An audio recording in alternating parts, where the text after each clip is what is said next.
folks. Slightly kind of down here as we kick off Fleet Week. Usually we have big videos, right? Because we play the intro gimmick and all that stuff. Usually we're on time. We pride ourselves on professionalism around here. Chris and I usually get here around 45 minutes to an hour early. We look over the format. We discuss any key points of contention. But this week it was just us, right? Chris and we were told someone would be a little late. Going on half an hour, Chris. Do you see Dukes around here? Because I have not seen Dukes. I don't see him. I mean, he's not here. I don't see him. I don't see him backstage. Wasn't at the production meeting. It was not. Or the pre-production meeting either. True.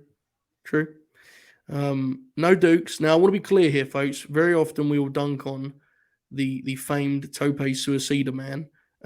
He was very clear he couldn't make this show. Right, he was booked. He has to work a house show tonight for WWE, and we wish him the best in that endeavor. But that does not explain where our friend Young Dukes is. And then I'm sorry to announce that we did get an explanation, as we got a message that read as follows. Here we go. I sustained an injury at the mall. Now, I know what you're thinking. That sounds like a lie. I thought the same thing, and then we got a little deeper into it. I'll be home in around 20 minutes. Sorry, that's fine. 20 minutes. I mean, that was also a lie, but whatever. We asked what, Chris and I being the caring friends that we are, we asked what was the issue. He said, and I quote, I ran up the down escalator and busted my shit. Now, Chris, can you just confirm to the audience, because they trust you, you're a man of the law. That is actually what he said. It's a direct quote, correct? Word for word, direct quote. But you guys got to remember, our friend Dukes is roughly 12 years old. So True. This is par for the course. This aged interestingly. That's one way to describe what he did. He's running towards the grind in some ways, wasn't he? Really, was his main issue. I don't know. I mean, he busted his shit. I mean, I don't know what sort of state he's going to show. Apparently, he's going to be here in a minute. He could be like bandaged up. We really don't know. I don't know the lengths that busted my shit covers. I don't. Because the question has to become, how does that affect him being late? Right? Like, did they have to put him back together? Like, was he in hospital? We don't know. None of us have the answer to these questions. We just have to wait and see what happens here when it gets. But nonetheless, it is Fleet Week. We have a lot to get into. I guess for the sake of wrestling conversation, Chris, fair to say this was a pretty big week for AEW, right? They had a pretty good one this week, huh?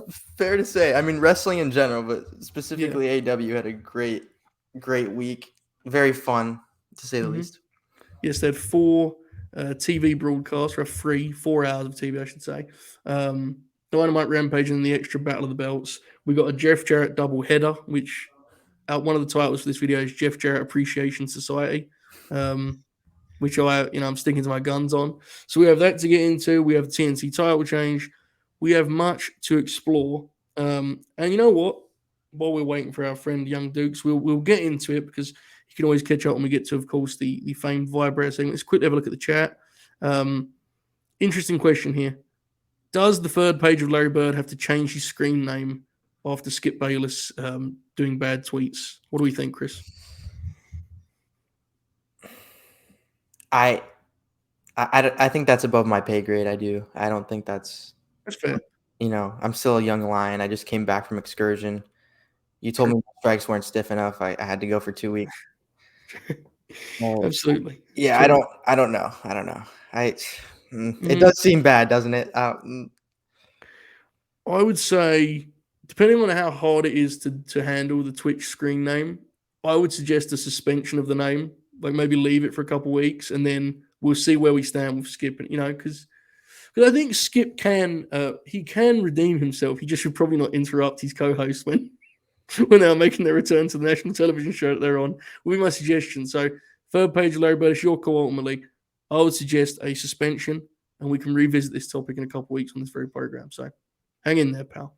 What do you think about this, Chris? Monty was right about that Young Dukes kid. That's a little spiteful. I don't know. I think it's too early. I think it's too early. Yeah. I did see. I left, but I saw it again when he was saying that Duke's what is it? He's gonna drop the ball before he has enough power to block. So what is it? The Yes. blacklist. Yes. That was quite good, I must admit. Him and Monty at one point were just sort of trading back and forth. It was very, very good. Impressed me. Thank you, Dion. And he'll be another forgotten footnote in wrestling media, whatever it is. Yeah, another what if. I think Another what if. Another what if. Yeah, what a list that is. Thank you, Dion. I appreciate it. But you guys can check out on WrestlePurist.com, where you can find both Chris and I popping ourselves at times. But my new Omega Osprey review is on there now, so feel free to check that out if you're interested. Hello, Brent. The skip videos are not deleted, but they are under the same suspension that I just mentioned to the third page of Larry Bird. I think Shoot played one on Thursday, and I quickly distanced myself from that as a smart politician in the game. So that is our official stand on Skip Bayless matters. Let's now talk some graps here before Dukes gets here. Let's get the good stuff in. Dynamite was excellent this week. We had the new set and all that stuff. Before we even get into the matches themselves, what did you make of the new staging and all that good stuff, Chris?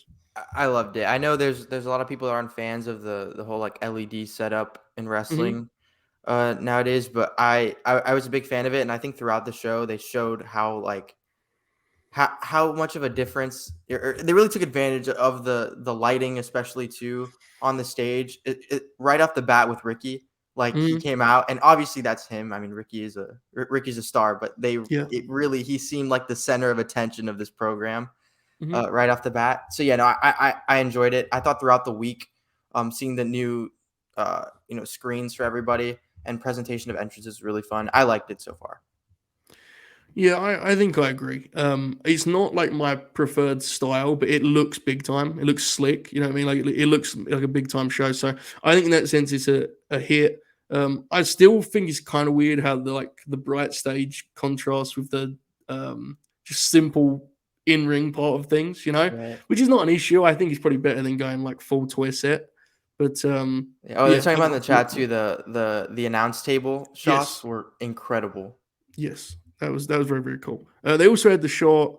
There you go, goalie. But when they came back from the break, they had the shot of the city, which is like and that stuff. I know people roll their eyes. That's WWE stuff. I mean, the reason they've done that stuff is because some of that stuff's just good production, man. Like it's a smart call. To the actual action itself, this kick off with the opener, Ricky Starks and Chris Jericho.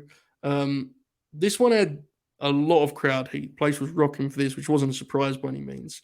My question to you, Chris, was the result a surprise to you? I would have been like I wouldn't it wouldn't have been out of the realm of possibility to me either result. But I think I wouldn't say like I expected this, but this was like I was like, yeah, okay, cool. Like this makes sense. Ricky just came off the loss to Max recently, and then Jericho's got his stuff going on, but Ricky's a big enough star now to where this isn't surprising, Yeah, I agree. I don't think the result was surprising. I do think the way it was done was kind of like, wow. Like the way he just pinned him flat in the middle. Right. Not because of even the political elements that everyone always talks. Like it caught me a little off guard the way he beat him so clean. But I'm intrigued by the next step here. They got some heat on Ricky afterwards. I assume we're going to get some kind of tag with Ricky and Action Andretti opposite, Chris and Hager or 2.0, whatever it may be. Sammy and Garcia, perhaps. Something of that ilk. Where do you think the end game is here? Is it a singles rematch at Revolution? Is it some kind of multi-man match? Like, what do you kind of see being or is it one of those cases, Chris, where it's so far away that you can't even imagine right now? Well, that's what I'm scared of, honestly. Like right now, I was thinking. I mean, it's a Jericho feud, so I was like, I don't know if it's any of those. I mean, it might be all of those things if if we're being honest. But it's for right now. I'm cool with it because it's a big feud for Ricky, and also the way that they've presented Action Andretti has been, I mean, pretty awesome so far. So yeah, I'm not sure exactly where we're going, but I think it's early on enough that we hope it gets handled well and not dragged out for too long. But I won't put it down this early yet. Yeah, I agree. It's definitely early enough to be optimistic, and this was a good start. Match had a lot of crowd excitement and energy, and No, I think we're pro Starks around here. You know, we're Oh, for not sure. no. And he looked great, and you can tell. I mean, obviously, we know that they're propelling him to the top, and that he's been on that trajectory. But the way that he won, like you were mentioning before, like Yeah. despite all the shenanigans and the outside interference and the baseball bat and everything, like he still couldn't. Jericho still couldn't beat him. So that's pretty huge for Ricky. And yeah, we'll see where it goes. Quick shout out to Brent here. He is great. That is Nitro stuff. We shouldn't credit the World Wrestling Federation with good things that our Lord and Savior Eric Bischoff produced in the mid 90s. You know, thank you, Brent. I appreciate that. I like this Garcia business here. Using Ricky. I mean, you don't want to repeat the Brian thing, but Ricky kind of feeling like Garcia's, better than being just a stooge for Jericho. Feels natural. Those two fellas in their very limited online interactions have always popped me. Garcia and Starks. There feels like an overlap there in personality. Immediately got Brent with that Bischoff pop. You see that, Chris? I know I'm down. They doubt me sometimes. Still got the fastball. So I like the Garcia piece of this. We'll get Duke's take on some stuff when we do the vibrator later, but a good opener to Dynamite. This now kind of flips the other side of the show. The closer, the main event. Darby Allin winning the TNT title, dethroning the King of Television, in what very much felt like a direct sequel to what we got was a month ago, right? Like Darby sustained a hell of a beating again. This time though, he came out on top. That fucking awesome looking Code Red setup for the two coffin drops. This is a magical pairing, isn't it, Joe and Darby? What did you think? It's awesome. I mean, I love their match from a few weeks ago. I like this one too. I still prefer that one, but man, this one it felt like a moment, right? When Darby won, I think throughout, Joe was great. Darby had me with the the ladder spot. I was so concerned. But at this point, whenever he has a match, there's a few moments where you're like, oh, okay, this is. I don't know how to feel about him doing all this stuff for his own body, but man, yeah, it was really good. How do you feel about this outcome, this result? I'm for it personally. I think Joe did a great job of like rebuilding the belt as a transitional champ. I just don't think Joe's optimal role is like workhorse champ. Like to me, I think now you transition into like big feuds for Joe, where he just picks a rivalry with someone. I mean, they kind of did that at Wardlow, but it never felt, they weren't like trading promos really. For whatever reason that is, we don't have to get into. But I feel think it's good. I feel like they were very opposite. Like I wouldn't even. I mean, I don't know if you could call Wardlow. He's not transitional champion, but like their reigns were very kind of polar opposite in the sense of like, not that Wardlow did anything to diminish the belt or whatever, but you could definitely like while he was champion, it was kind of, for me at least, it was kind of like, okay, where are we going? Where are we going? Aimless. Where are we going? Where are we going? Whereas Joe, it was like we had really fun matches, and the outcome was like, oh, this is a great next step. I agree, and if it was a simple choice between Wardlow or Darby, I personally think they made the right choice. I mean but everyone knows like my stance on that. But speaking of choices, we're about to be joined by someone who made quite the choice today. The gentleman who busted his shit earlier today. Young Dukes, how are you? You're still in one piece, it appears. Yeah, I'm doing okay. I hobbled to the finish line. I have arrived home. I'm ready for Fleet Week. Okay, you're okay. I'm fine. Are you sure? Yes. Would you like anyone to report anything to the police or local medical facilities? Or no, it was just me being a dumbass. It's fine. Okay. There was some allegations that what you did was a sort of literal embodiment of running from the grind. Fair. What do you make of that? I was kind of running to the grind because I was the only one that was doing it, and my friends just kind of stood there at the bottom and watched me. Yeah. You run into it, really. See, my next question was going to be if there were other people there that were doing it too, but no, I thought it was like a group thing, and then I turned around and no one else was doing it, and they were like, "Mike, what are you doing?" And I'm like, "I got to keep going." I'm like halfway up. Yeah. Your friends call you your shoot name? They don't call you Dukes? No, they don't call me Dukes. Kayfabe. Tremendous. Dukes, do you have any take on the main event of Dynamite? Yeah, it fucking ruled. I heard that. Yeah. My dad was very happy that Samoa Joe lost. Fair. And then Sting hugged him at the end. It was very good. He hugged your dad, or he hugged Darby? No, he hugged Darby Allin. Yeah, we were just talking about the decision, the finish and such, and I think the play is kind of to just make Darby like the TNT champ. Like he can lose it every couple months, but it almost always goes back to him. It feels like just such a natural.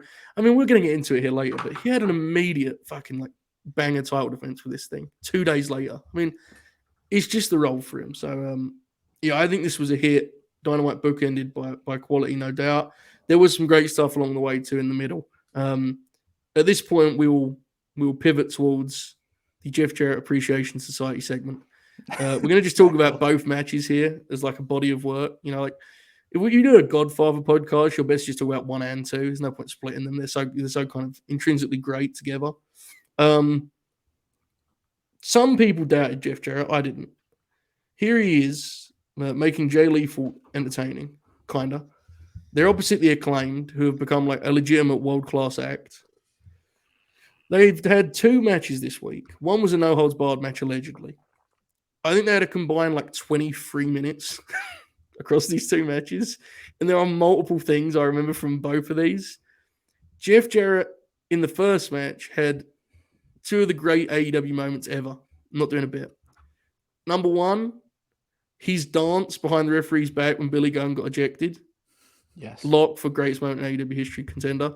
Number 2, him body checking Aubrey to try and stop her from overturning the call, which is an insane heel moment that he did with like complete glee. In all seriousness, bits aside, this has actually been a really fun program, though, right? Dukes, what have you made of the Jeff Jarrett, Jay Lethal versus Acclaimed TV program we got here? When it started, I was very like, oh no, Jay Lethal is in a title feud. But it was before Jeff Jarrett had started doing his really portraying his artistic vision on television. You know, getting his ideas across to the universe. And now I'm I'm in. Well, you know, in a time when everyone's doing their best, you know, Kawada impression, you know, finally you see some Jeff Jarrett and you go, well, hold on a second. maybe we misjudged this situation. Chris, what did you make of this tag title combo here? So I would agree. At first I was like concerned with the decision to where we were going with the Acclaimed next. But then when you think about it, when you analyze the situation, right? You got FTR is in Japan, right? They were in Japan for this whole. You have to take that into account if you're. Miro's doing a TV show, of course. You know, obviously, we're on like month 10 of filming that one. 11. And the Bucks are doing their trios thing, right? So there's really no obvious next step, and this at the very least is like very entertaining so far, at least with what we've gotten. It's fun. So yeah, no, I really enjoyed it. I didn't think I would, to be honest, but yeah, just Jarrett's over the top. I mean, that whole act being super over the top, was hilarious. So yeah, I liked it.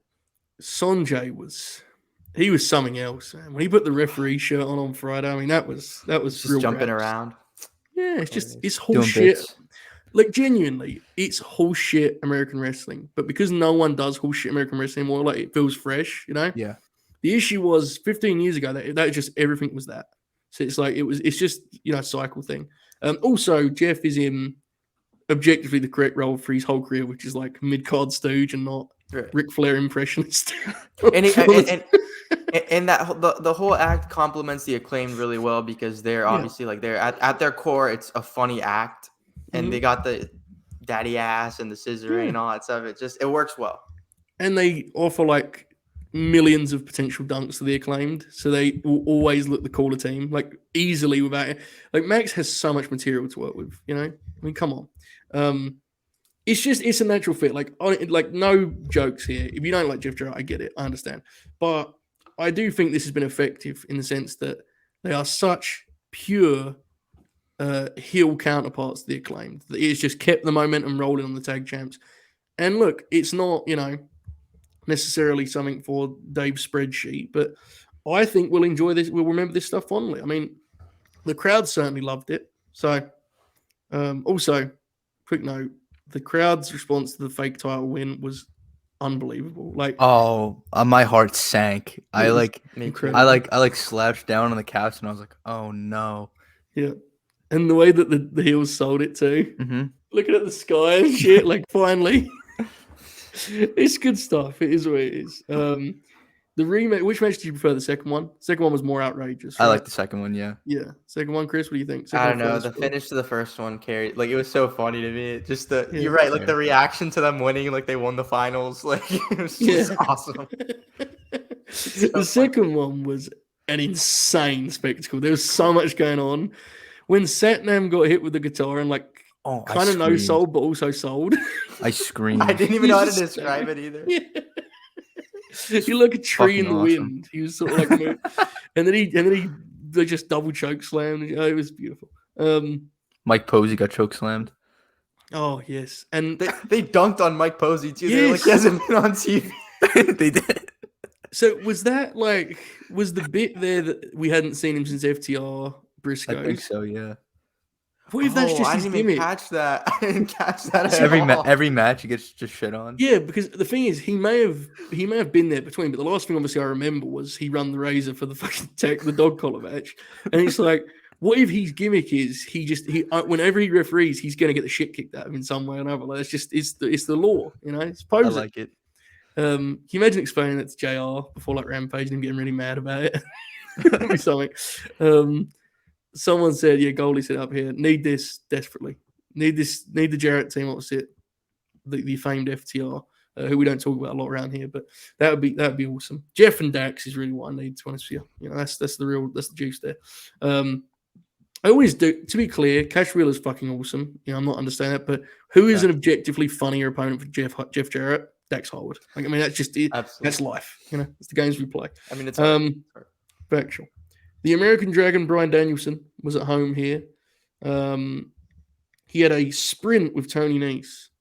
Quick thing before we even talk about the like specifics here. Dukes, how do you feel about the usage of a back and forth sprint? This thing's been like 3 minutes, 4 minutes around that. Am I right in saying this is something they hardly ever do? Because it feels like something they never do. It felt pretty rare because they were just kind of like they were just going, and I knew it wasn't gonna be long because one, it was Tony Nese, and I knew the MJF promo was coming. Yeah. It was like haunting me in the back of my head. But you were right to be scared too. But yeah, it was awesome, especially when it's like Brian doing it. Mm-hmm. And Nese has got really explosive offense, right? So he can he's a natural fit for this. Chris, what do you think of that? As like, I think sometimes Dynamite can be a little bit formulaic with the times. You know, like if it's a competitive match, it has to go 10 minutes, it has to go 12 minutes.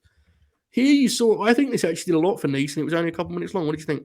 Yeah, the 10, 12-minute thing has been really noticeable for a long time.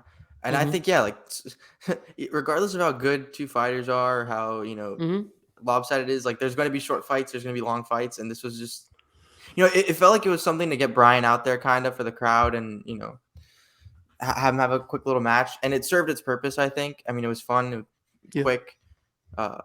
Yeah, no, I'm not opposed to seeing this more often. Tony Nese is a difficult one because it's like I don't want to be the guy who's like he deserves better, bro. You know, because like that shit's so annoying. Like every wrestler on the roster deserves better, quote unquote. It's like I do think he's like genuinely good in a way that he could probably fill this role like more consistently than he does. When he first came in, it felt like he did this regularly, and then he kind of cycled full C-show mode. Like, what do you do with a Tony Nese, Dukes? I mean, not you personally, but like you and Tony Khan. Yeah, I think it's a good spot for him, just like losing on TV against other good wrestlers, like AR Fox or something like that. Yeah, that'd be a good one. That's a good Rampage match there. That is a good match. That's a pretty good fantasy booking. Chris, what do you think? Anything? Are there bigger things for Nese? There is this just about what he needs to do? Exactly. I think at the very least, like I obviously I don't know where the ceiling is with him if you were to dedicate, you know, time to him, but I think at the very least he deserves to wrestle. You know, like he's good enough for that. So yeah, I mean, he's very solid. He's pretty good. I would say.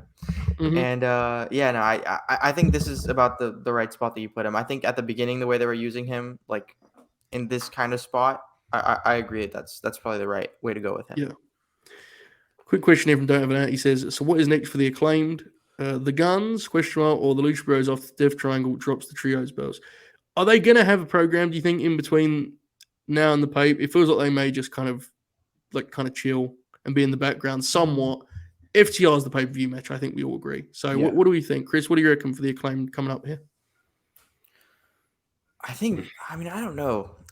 Right now, like my focus was on the next big thing for them is probably FTR, but that's like Mm-hmm. kind of still a ways away.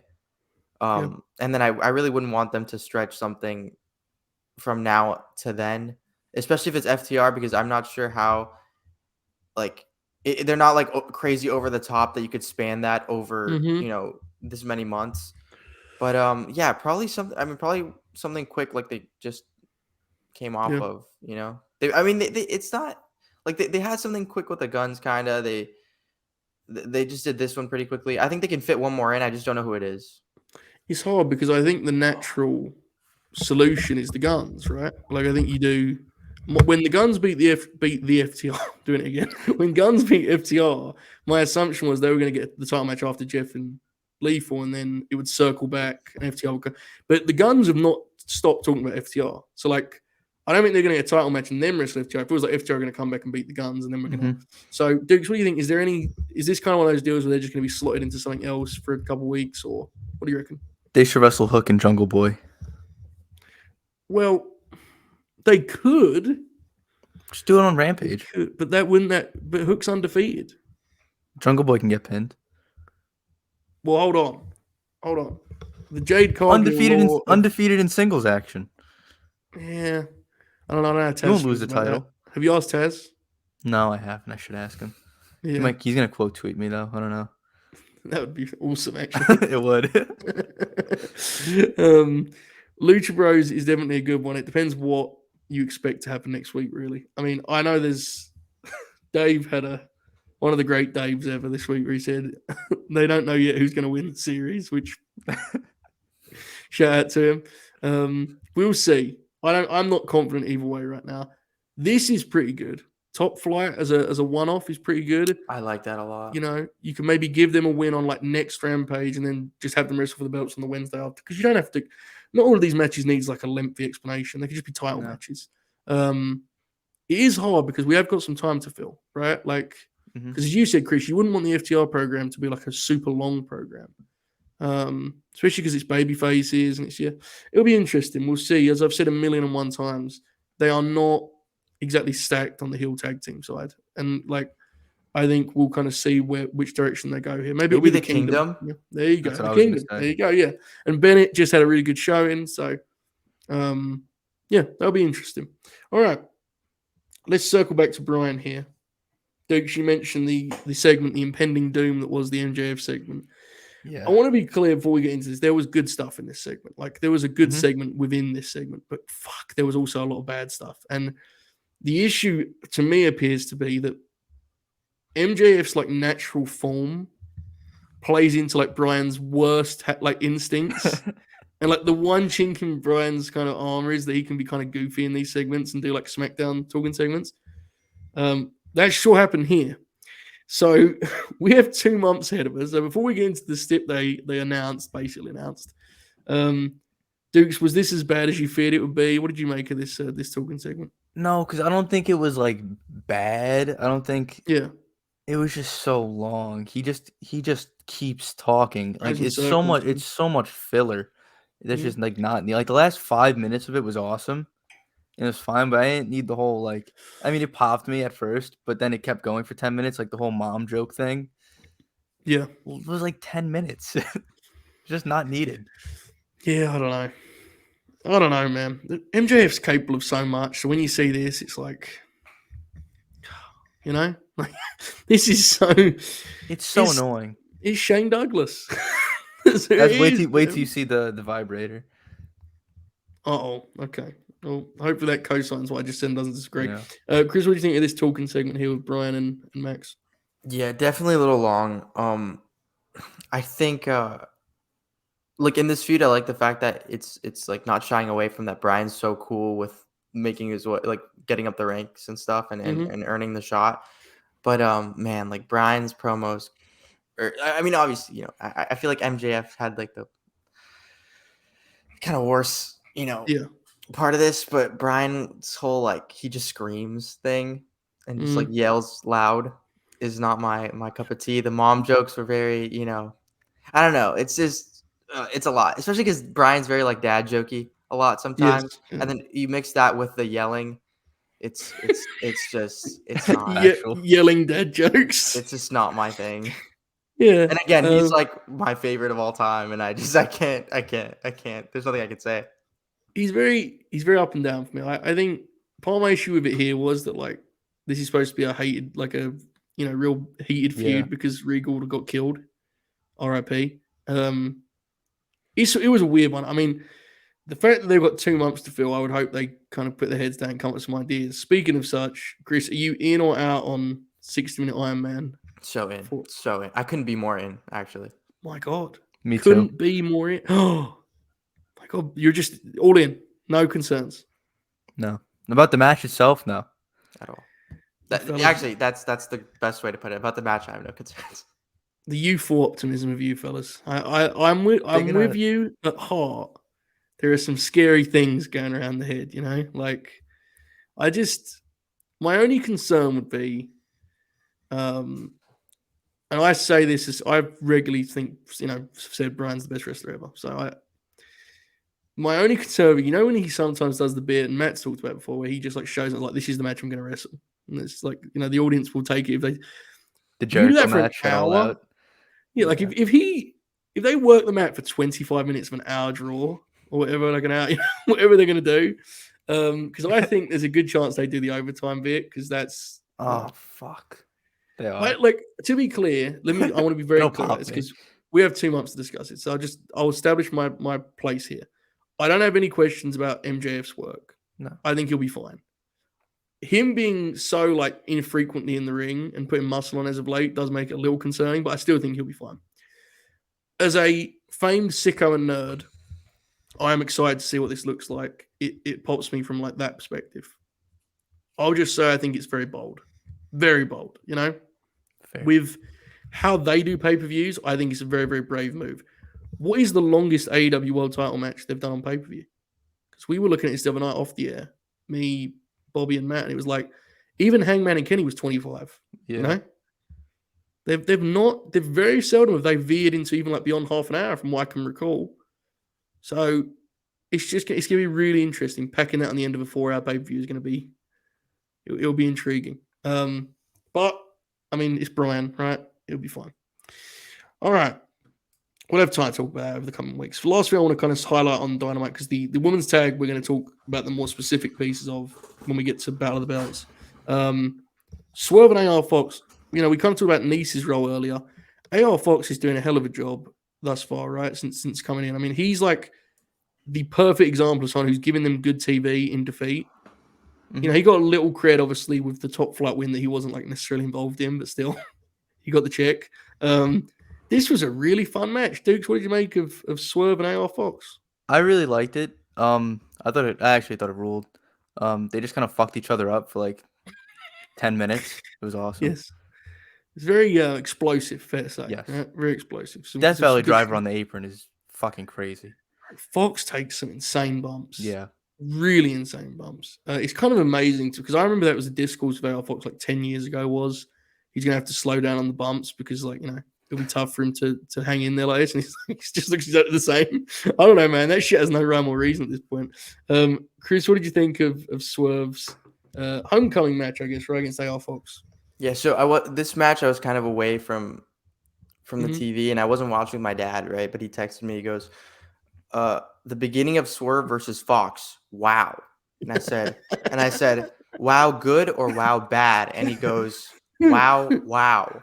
So I don't know what that means, but yeah, no, I loved it. I think especially for this crowd, for this city, it was a great pairing. It's fun. This felt like a early AEW match to me, and I liked it. Yeah, I like that. Cool. I thought the same thing. That was tremendous. All right, let's move now to the always anticipated vibrator segment. I assume many burials of the famed Tope Suicida are ahead. Let's get into it, boys. Here we go. All right. Do we usually play a video? What video do we usually play? I don't think we play a video. We don't play video.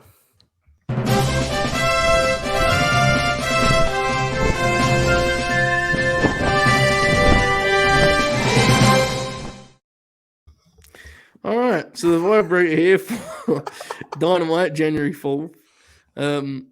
Dukes, you did not get a chance to talk about this kind of this opening match with Ricky and Jericho. I've noticed a lot less segments here appear to be in front of me. Ricky and Jericho there is right at the top of the.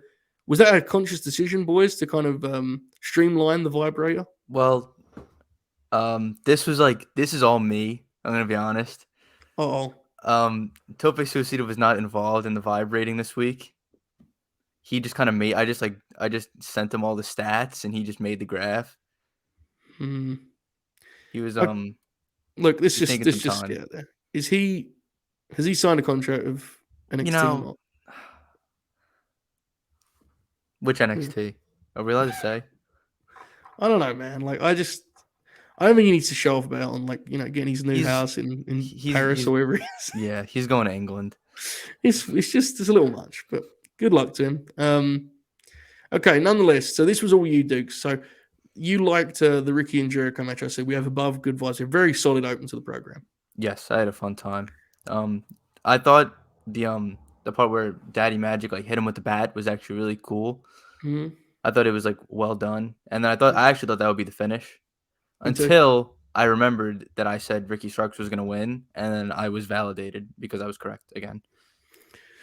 Yeah, well, spend enough time around good veterans and it kind of rubs off. I'm surprised to see, Dukes, that a Hangman segment would fall. Does that say more about how good Ricky and Jericho was, or do you have an issue with the dick in a dirt business? Oh, no, I love that. I just don't think it was Hangman's strongest promo. Yeah, I didn't either, actually. But it was more of just I thought the match was better. They lost their way a little bit for reasons out of their control, right? Like they were trying to have this really intense segment, and the mic fucked up. Mox started doing the Mox is incredible improv with the mic, and I mean it ruled. To be clear, but it was a little bit hard for Hanger to get back on track after that. I felt his Rampage promo was way better. Yes, and we'll get into later the kind of what we expect next week from that match. Tag title. Look at this, boys. Look at how far we've come. Look, I remember when the Tope Suicida. He had Jeff down there at shits every week. Look at us now. Impeccable vibes for the world's tag team titles. First time they've been there in a while, isn't it? Well, probably not. Probably since the Acclaimed FTR match, but still. Yeah. You get what you get. Yeah, this rule. We've kind of covered this. I look forward to Jeff staying at the impeccable grade. Britt says the boss. Now, got the wink. That's true. Now, my question is, when did you do this, Vibrator Dukes? Yesterday. Okay. Was you tempted, considering how things have unfolded since, to actually use that title of Britt says the boss and rate this much lower? Because kind of emergency stations on that front, At the time, this is in the moment vibrator. I still think Mercedes is coming in. I just don't think she's wrestling on Wednesday. Mm-hmm. We'll see. So I've kind of adjusted in order to cope if it doesn't happen. I respect that. We'll talk about that a little more later. Chris, what was your reaction to the boss, as you said, wink, following too? Yeah, I think so. So that obviously was like, oh, she's coming in, and then the other segment was like, oh, what? So yeah, I do still think she's coming in. The segment was like, I think it was better than most of those types of segments that they've been doing recently. Yeah. But yeah, on the Mercedes front, I think she comes in. I don't think she's in the match. I regardless, like Sheeta's reaction, if they're pairing people off like that, Sheeta needs a partner. Mm-hmm. So we'll see. There's different ways they can go about it, I think. Yeah, that's an interesting element. I do want to quickly credit Britt. I think she's done a lot better of promos of kind of spreading the love a little bit rather than just kicking the shit out of whoever she's talking about. And that's where sometimes, I think people can be really, obviously people can be dicks online and stuff, but I do think that was a criticism that logical people were putting forward, and I think she's been aware of it and has adjusted. Obviously, she was doing it more overtly here because that was the point of the promo, but I think she's been doing it in general for the last couple months. Yeah.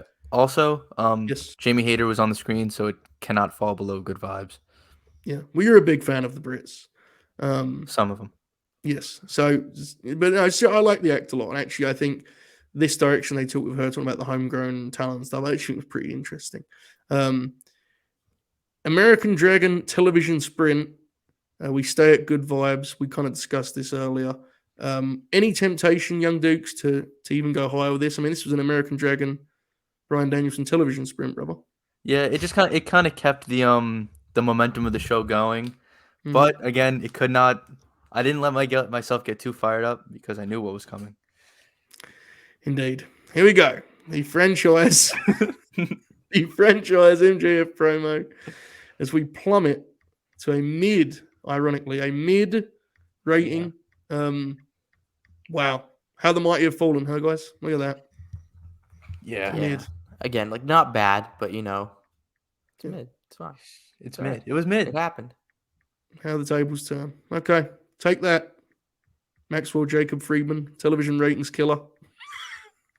By the way, that is one genuine positive for the ratings being down. That is like an incredible addition to that bit, you know? It's so funny. Like his bit being that he would just like sincerely tweet about how the ratings would go up and they just haven't. Respect. It's almost worth just swallowing. I mean, it's a good bit. I respect that. It's funny. Iron Man match, as you said you're all the way in. Yeah, I do not see an impeccable vibe here, which is questionable. But is that because of the last segment, the law of momentum? Yes.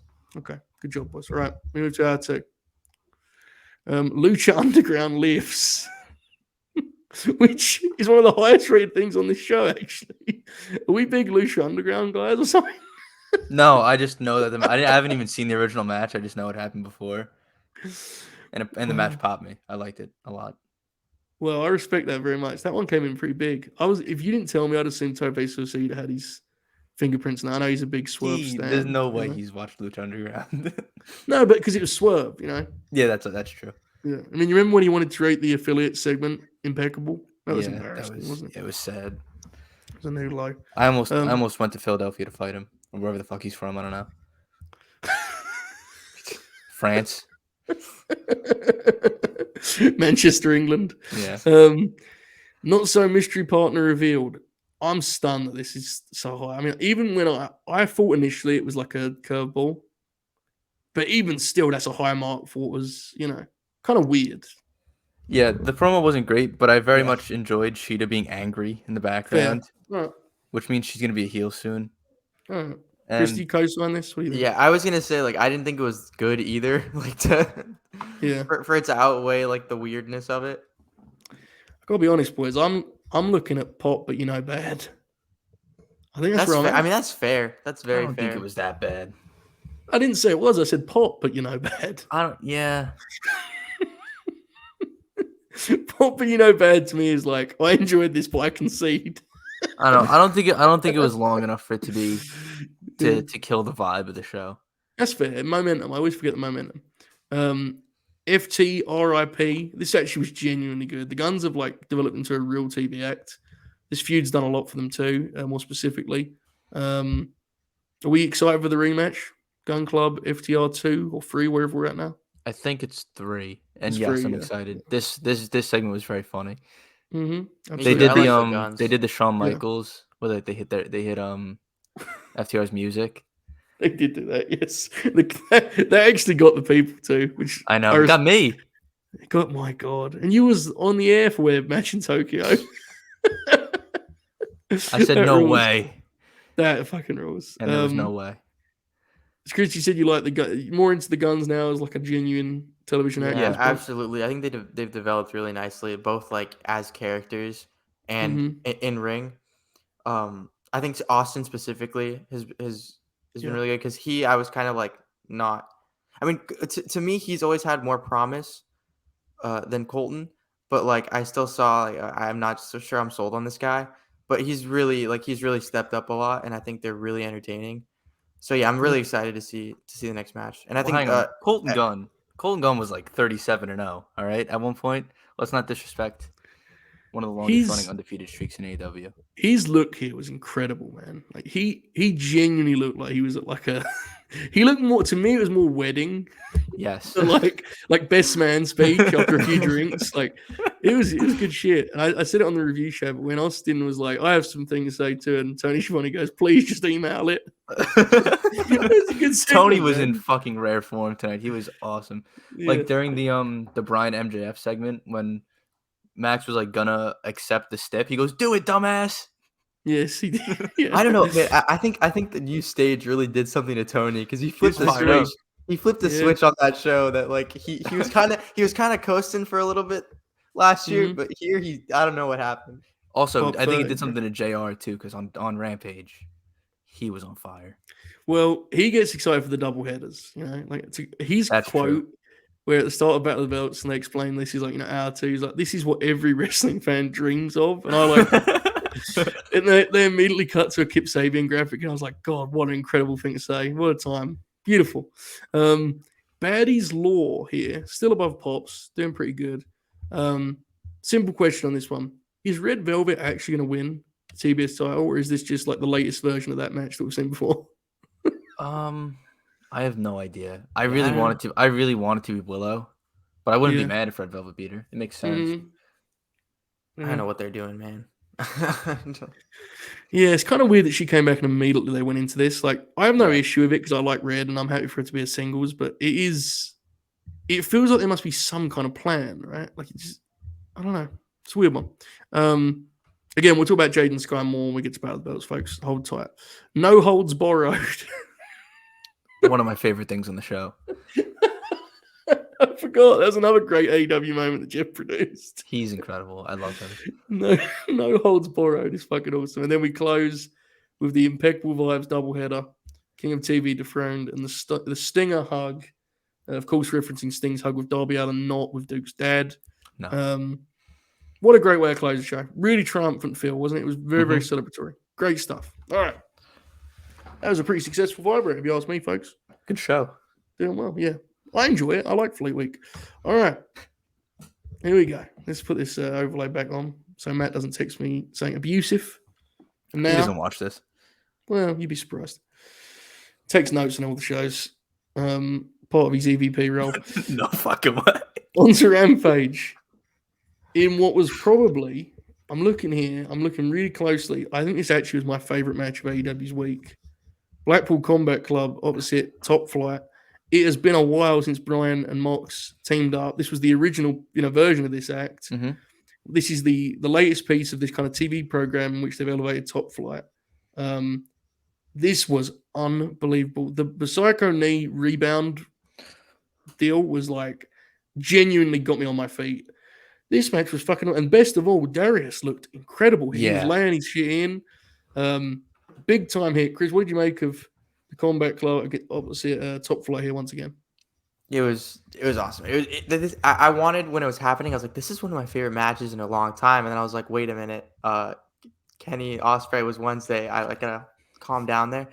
But it was so fun as a tag team match. Like I was a little concerned because like with the pairing of Top Flight and Blackpool Combat Club, I was like, okay, well, like pacing might be a problem here. Yeah. But it was to me, it was perfect on that end. I thought they did great. I thought the story was awesome of like the fast pace of Top Flight, and then kind of Mox to kind of get him and slow him down and just do his shit too, like to where it, I love Top Flight, but sometimes it doesn't feel like their matches are a fight, and this one felt like a fight, right? Yeah. And just everything about it of the mixing of styles was incredible. I had a really good time with this one. I also like the way that that Brian kind of matched Moxley in that regard, right? I mean, Brian always hits hard, but he like really slowed himself down and focused more on that, so the Top Flight looked even more spectacular on the other end. Yeah, Darius was really hitting hard. Absolutely. Dukes, what do you think of the opener of Rampage? Yeah, I really liked it. After it ended, I had to think of if I like this one or the one with Claudio better. But I think it was this one. Yeah, I think this one was better too. And that's not the other match was really good. This is something they need to do more of, right? Where it's like this was it's Top Flight's one of those things where it's like we all know what they're capable of, but because of a range of reasons, and Darius has had some terrible luck, they haven't really got going at all. Again, it's no one's fault. It just shit happens, right? This feels like it's got them so much further along. And best of all, the Battle Royal gave them a win. So it's not like they're like just getting the shit kicked out. Like they're competing, they're in there. And Brian and Moxley are maybe two of the top 3 guys in the promotion. I mean, this is a big deal for them. So yeah, I thought the match was an absolute smash hit. It's probably one of the best. Honestly, I'd be intrigued to know what the last Rampage match was, which was like as good as this. I'm actually interested. Do we know? Mox and Takeshita. Oh yeah, but I didn't see it, so don't count. Well, fair. That's definitely the answer. I forget that's the thing because I get to see it. Okay. Speaking of Rampage matches that were worth watching, Darby Allin and Mike Bennett. This was no surprise to me. All this was good because I've been consistent on this. Like, I'm not a huge Taven fan. I think they're a good team, but Bennett has become like legitimately good in a big time way in the last couple of years. He's added like a real toughness and kind of grit to his in ring work. He feels really fiery in there, and like he there's a nice kind of intensity to his work.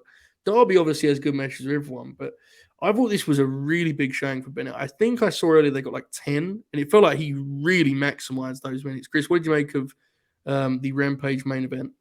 Right. So, like in essence, it's a really quick thrown together TNT title match, Yeah. right? The build of it, because it was just Darby just won it on Wednesday, but for whatever reason, like the promo before and then the actual match itself, like it felt like this was super important to Bennett. Like in his head, you were talking about the grit. Like throughout the match, you're like, dude, he really wants this. Like he really wants. Yep. This is super important to him because obviously for us, we're like, okay, Darby's first defense. But it kind of took me out of that. And like, this is a guy that understands that he just got to this company and he has a chance to win, like, one of the most important titles that they present on the show. And that he was trying to take advantage of that, right? So I thought he was great. I thought he knocked this out of the park. And then I think hopefully like the reception to him after this, and then obviously his performance will get them to. I think the way that they should go after this is the Acclaimed, but definitely to be on TV more consistently after this, because he did great with the very limited spot that he was given. Yeah, I'll be totally honest. I think there's a very good chance they end up being like a Ring of Honor team, a Ring of Honor act again, because of course they're familiar to that audience. Right. I honestly think they deserve to be like full AEW guys, and if they're not, that's no problem. I mean, I'm glad they've got the gig regardless. But like watching Bennett on this stage, I'm not saying they need to be the top heel team, but I genuinely think they're like a really good fit for the 2 or 3 seed on that side. These guys are damn good, especially Bennett as of late. He really is solid. I'm really happy for him he's getting his chance because obviously, is what it is. The WWE run was a disaster. I mean, that's just the only way to put it. Like, ain't his fault. Shit happens, but it was bad, and he's had to rebuild his kind of image and reputation as a wrestler, fairly or unfairly. He's had to do that, and he's done a great job, and here he is. So I was really happy from Duke. What did you make of the TNT title match? Yeah, I loved it. Darby took like a fucking disgusting just bump because he did a missile drop kick to the outside for some reason. Yeah. Not like, I don't know why, but it popped me because he's a lunatic. But yeah, it was a good match.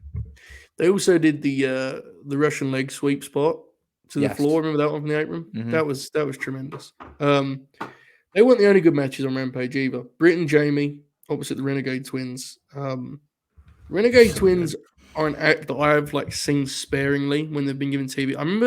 I seem to remember them doing a match with Ruby that got time on Rampage, and us kind of complimenting their work. Yeah, it was I want to say it was like the Owen qualifier because they did the thing where they like swap places because they're twins. Yes, you're right. That was the finish. Yeah, I remember that, and we actually thought they were going to win. Remember that being a thing. They always like bring it, and they have like a genuine TV physicality, because sometimes when wrestlers are new to TV, their shit looks really loose, right? Like their stuff doesn't at all. It looks TV ready. This match was super physical.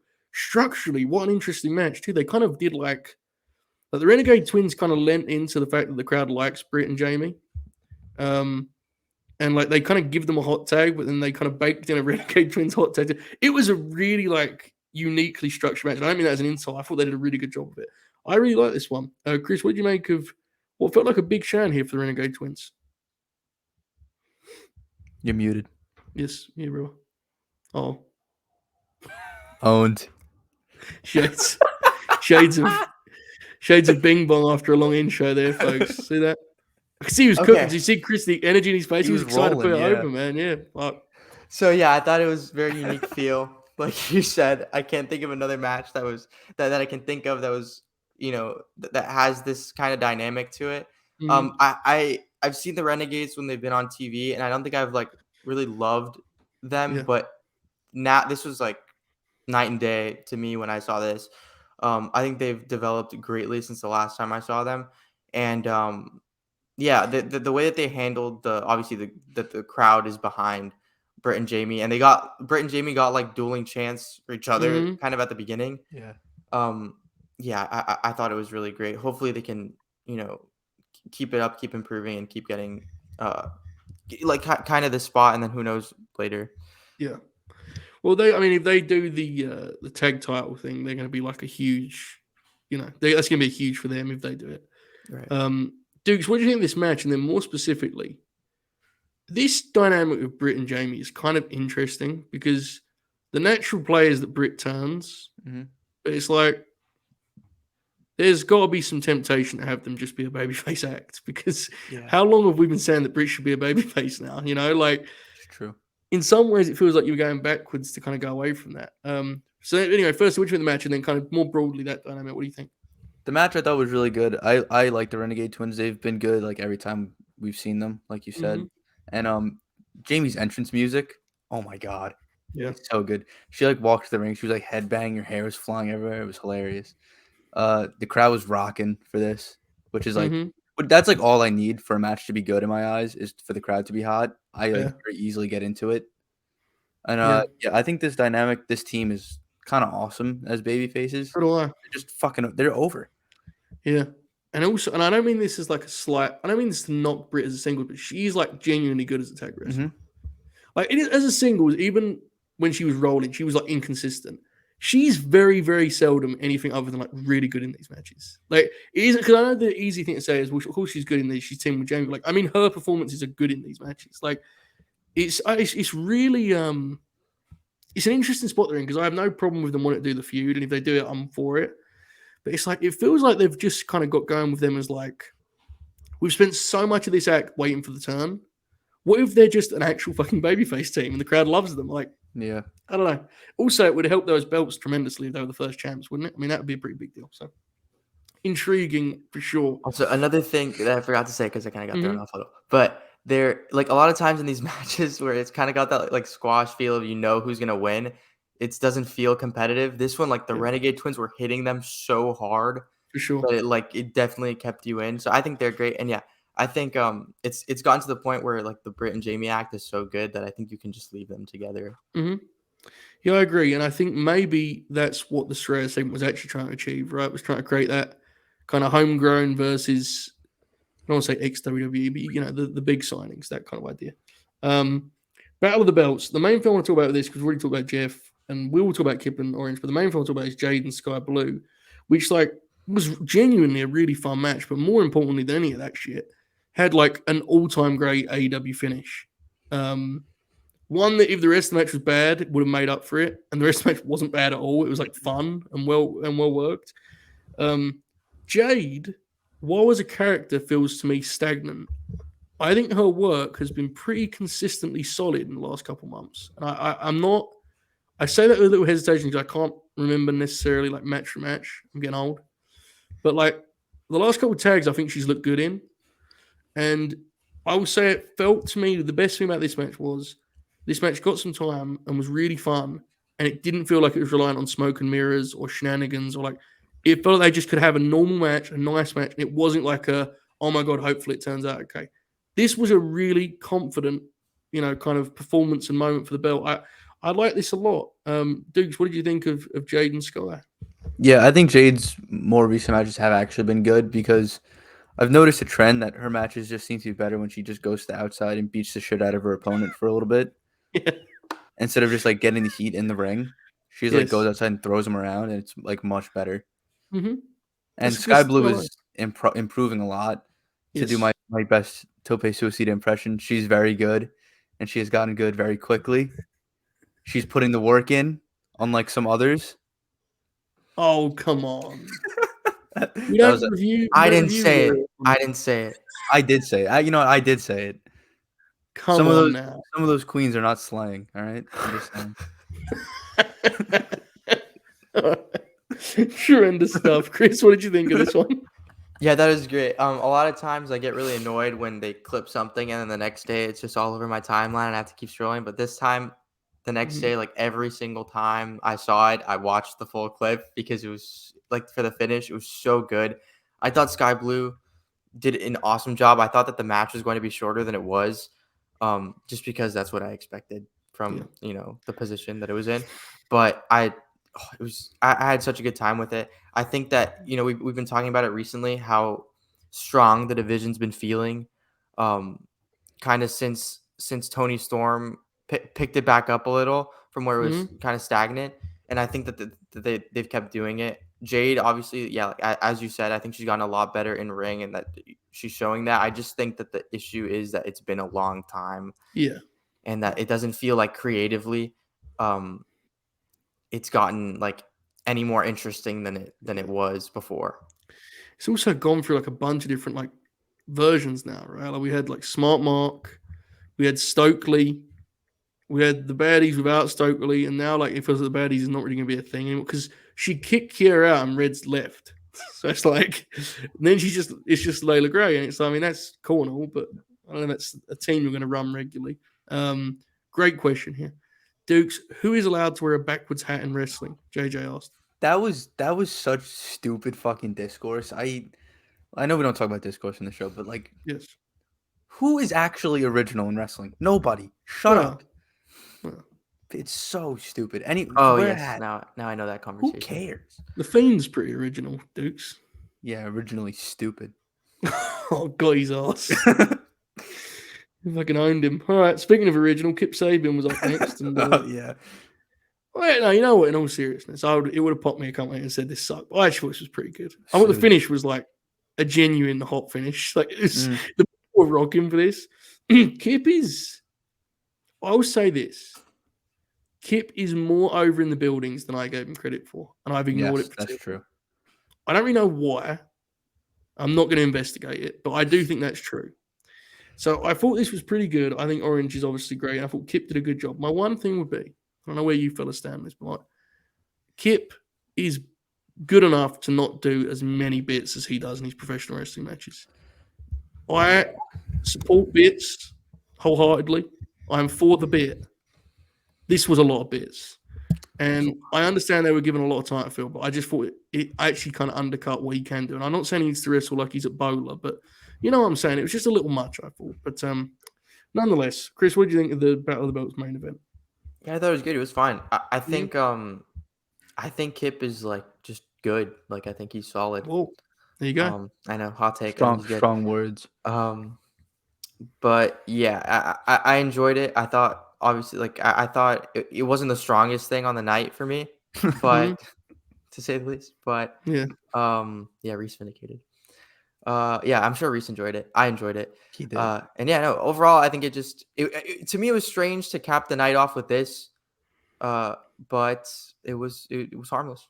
Mm-hmm. Yeah, we did a good job. It was a good match. Dukes, what do you think? I thought it was kind of boring up until the finish. It was like they didn't even feel like bits. It just felt like stalling to me. The part where he was singing "Zombie" on the outside was very funny.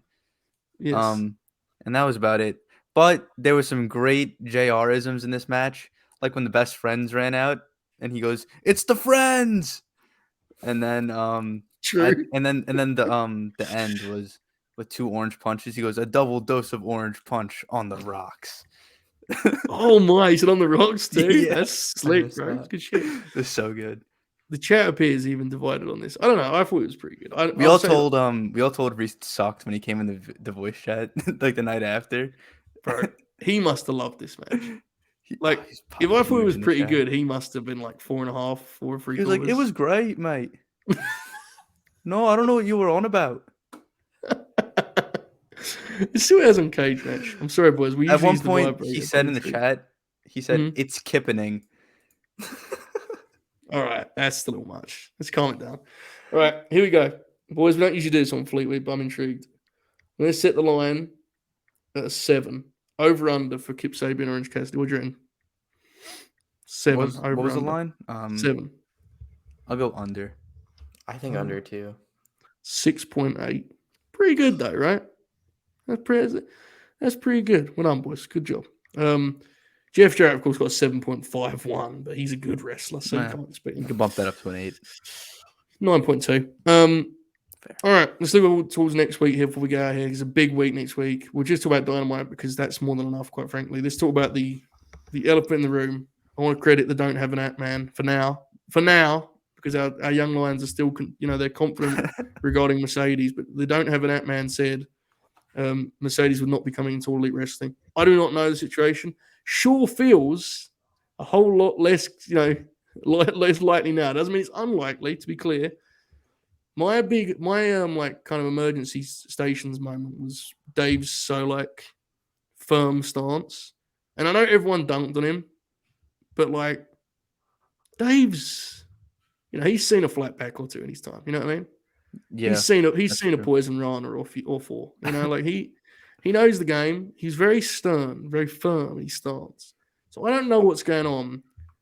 I would say you'd be very optimistic to expect Mercedes. Doesn't mean it can't happen, but expecting her, I think, would take a great deal of optimism at this point. So anything on that, boys, because I don't want to credit the don't have an out. He was very, very, very triumphant about his alleged victory. I think I'm at 60% because of if she doesn't show up and then Britt did the boss thing, that's that's disgusting. That's nasty. Right, exactly. It's fair. Exactly. It's fair. Yeah. That's a fair point. Dukes, what do you think? Is that just a case of Tony popped himself? What do you reckon?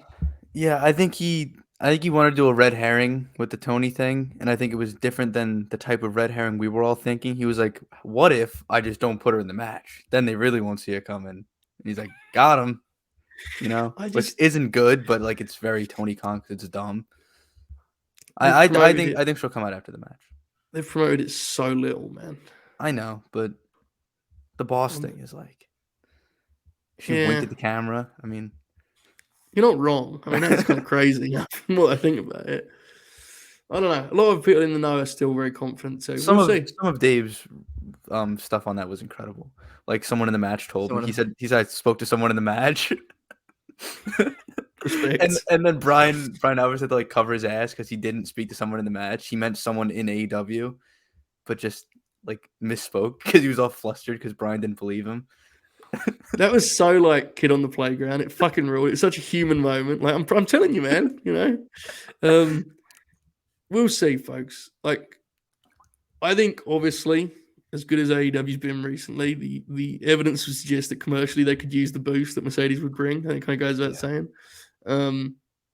We'll see what happens. All I'll say is that they've not promoted it in a way that fills me with confidence. I'll put it that way. But fair. We shall see.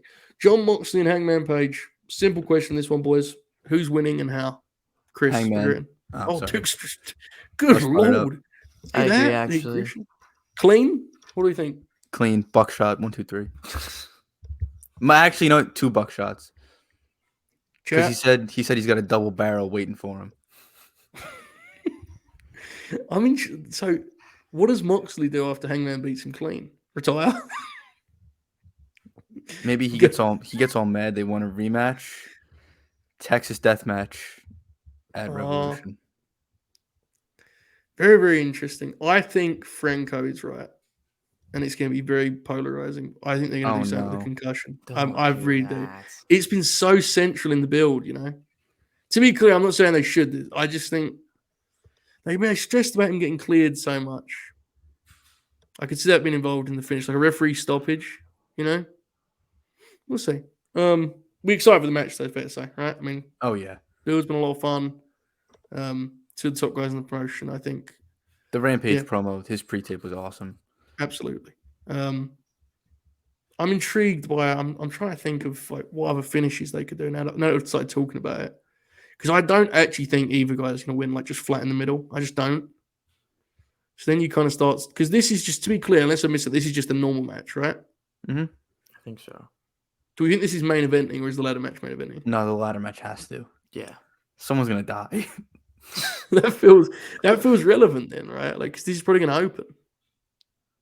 Yeah. They are so gonna. Now you said they're so gonna do a concussion. At least a spot in the match. They're gonna do Hangman's knocked out, and then do the hand thing. And unless they draw. How long is just a? Do regular TV matches have time limits? 20, I think they do usually. Brian and Takeshita could open too. Yeah. So then that would mean it would be in the middle. I have no idea. I mean, this is a good thing to be. I think the women's tag is top of the hour because I think Mercedes will be there. basically his deal. I think Hangman should clearly win the feud. Mhm. I don't think that necessarily means he's definitely going to win here. Does that make sense? Like, I think we're eventually going to get to Hangman beating Moxley. I'm not sure it happens on Wednesday. I think this may be a stop along the way. And I think it's hard to look past the potential of them doing something involving his health. Now, again, I don't know how tastefully it'll be done or how well it'll be done, but I do think it's very, very possible. Okay, women's tag match in the show. If Mercedes there, absolutely. It's a mega card. Game 7, Death Triangle Elite. Final prediction, Chris. Who's taking the trios belts? Similar to AEW, I don't know who's going to win this match. Is it like too obvious to go with the Elite? I don't know, because that's just I don't know. That's me thinking too wrestling. I'm not sure. Mm-hmm. I don't I disagree don't with you know. though. I understand what you're saying. I think there's a real chance that the Elite are even aware. Like that would be. It's too on the nose almost. Because Not sure. now I'm thinking like past this, who does what, right? I think I'm leaning towards the Elite winning. I think I'm leaning towards the Elite winning. Dukes. Yeah, I think the Elite are winning, and I think they're losing those titles at Revolution also. To whom? The House of Black. Now, you're aware Malachi's got himself in some. He got himself in some heat with the Mad King. You're aware of this, right? Quick work. He's a loser. Fair. I'm sorry. I love him. Fair. We know. That's fair. That's Eddie fair. Kingston's going to fight his own friend. Do you think Miro is showing up in that feud? Someone asked me this earlier, and I hadn't considered it before. I wouldn't mind.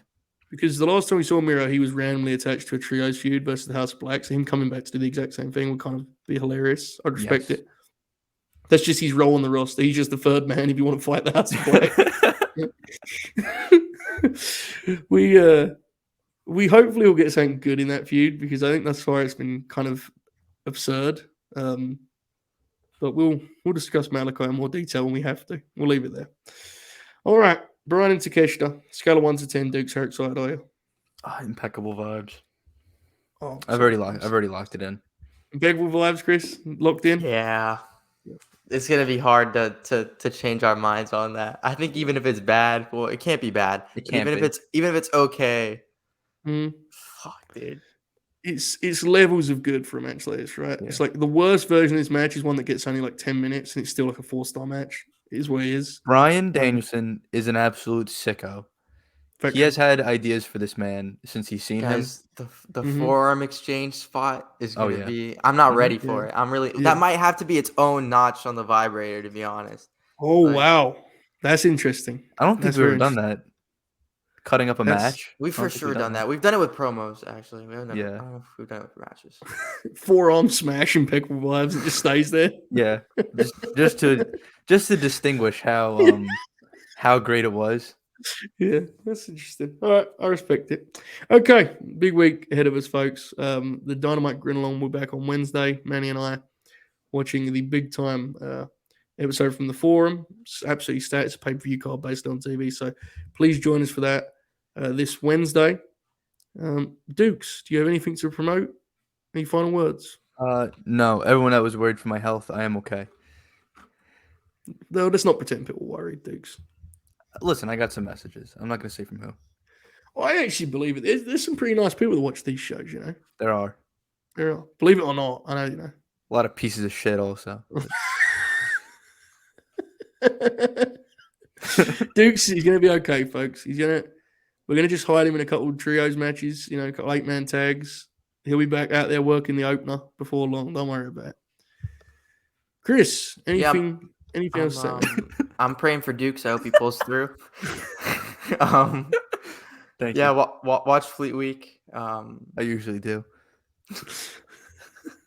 That's all I have to say. Okay, good. That's a very nice message. I appreciate it. All right, everyone, pray for Dukes. Please send your tips and donations to Dukes at streamlabs.com/late-night-grin. Yes, please. Donate to his medical bills. He's banged up, guys. I mean, you can see it. Look at Dukes. I mean, he busted his shit, man. It is what it is. Lots of blood. Dukes, say ow. Oh my God, you're on the razor? Yeah, I actually was, yeah. What, you were busted open? Yeah, Where? How from? on my knee. I fell. Oh. I thought you said my brain's so wrestling. I was like, more what, you knee, bleeding? more knee lore added to late Right. night grin. Chris, I thought Dukes was gonna pull his hat back and he's gonna have like the Triple H bandage. Like, That would have because been he's incredible. yeah, I'd have been so. If you did that, I'd have been so mad you were in a hat this whole time. I'd have been like, "Fuck, man, the shit we could have done with that." All right, anyway. Okay, tomorrow, WrestlePurist Worldwide over at WrestlePurist.com. In the meantime, at WrestlePurist.com, you can check out my review of William Ospreay and Kenneth Omega. You can also watch our Grin Along content for that very match. I think it's like 4.5 hours into that Something show. like I think that. it is. Yeah. Long You can show. see us all going crazy. Duke's is about 5 seconds behind, but it's fucking awesome. It's Yes, a very funny. great time. So you can watch that. That's just purely Omega Ospreay content. Worldwide tomorrow, Tuesday, something, I don't know what, Fed Dead maybe, I guess. And then we'll see you for Dynamite on Wednesday, they call that show, right? Dynamite's Wednesdays now? Yes, that's the thing that think happens, so. yes. Yeah, okay, good. Wednesday for Dynamite Grin Along. Also, feel free to catch up over at latenightgrin.com on the Golden Grinnies, where Young Dukes won best rookie of the people that are on Fleet Week. Yes. Third Which is overall, Yes. first on Sundays. Yes, an official title that we'll be moving forward Thank with. you, so, everybody. Yeah, there you go, folks. There you go. All right, so we hope you enjoyed this, folks. We apologize for being a little late. Dukes was busted wide open. Mm-hmm. As a gift, here's a picture of Bob. Here's a picture of Oracle. And on that glorious note, we implore you to keep grinning, but first, enjoy this outro. Oh, wow.